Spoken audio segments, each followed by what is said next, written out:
मुंबई केवळ भारताची आर्थिक राजधानी नाही तर ती देशातील क्रिकेटची पंढरी म्हणून ओळखली जाते।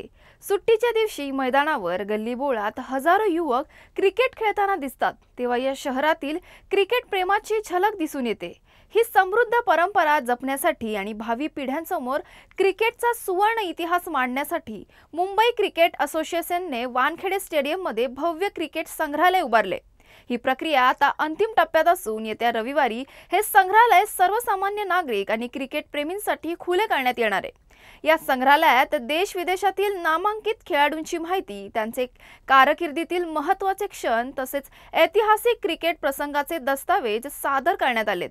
शरद पवार यांचे नाव संग्रहालयाला देण्यात आले आहे। त्यांनी अनेक वर्ष मुंबई क्रिकेट असोसिएशनचे अध्यक्ष म्हणून काम पाहिले, तसेच बीसीसीआय, आशियाई क्रिकेट परिषद आणि आंतरराष्ट्रीय क्रिकेट परिषदेच्या अध्यक्षपदाची जबाबदारीही यशस्वीरित्या पार पाडली। क्रिकेट प्रशासनातील त्यांच्या मोठ्या योगदानाची दखल घेऊन हा गौरव करण्यात आला आहे। मुंबईचा जो क्रिकेटचा इतिहास आहे तो अगदी सुरुवातीपासून आहे। म्हणजे 1892 साली इथे एक प्रेसिडेन्सी मॅच सुरू झाली। जे मुंबईत राहणारे ब्रिटिश होते, जे बॉम्बे जिमखान्याचे मेंबर्स होते, त्यांनी पारसी लोकांच्या विरुद्ध ते म्हणाले की आम्ही तुमच्या विरुद्ध वर्षाला एक मॅच खेळू, आणि त्या मॅचचं नाव होतं प्रेसिडेन्सी मॅच।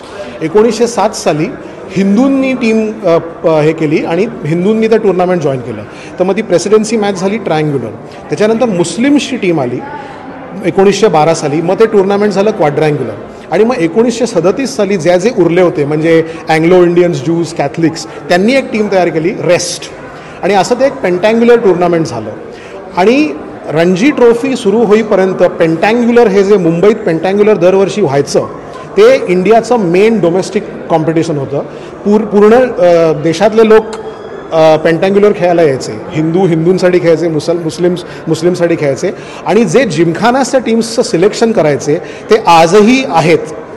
बॉम्बे जिमखाना, हिंदू जिमखाना, पारसी जिमखाना आणि इस्लाम जिमखाना, ते आजही जिमखाने आहेत। तर हे सगळे जिमखाने 130-140 वर्षाचे आहेत। तर मुंबई क्रिकेटचा इतिहास तेव्हापासून सुरू होतो। आणि MCA शरद पवार म्युझियम ही जी वास्तू आता सुरू होत आहे पब्लिकसाठी 19 ऑक्टोबरला, प्रयत्न असा आहे की मुंबईचा जो इतिहास आहे क्रिकेटचा, जो 1892 साली इनवे सुरू झाला, त्याच्यानंतर 1930 साली मुंबई क्रिकेट असोसिएशनची स्थापना झाली BCCIचा मेंबर म्हणून।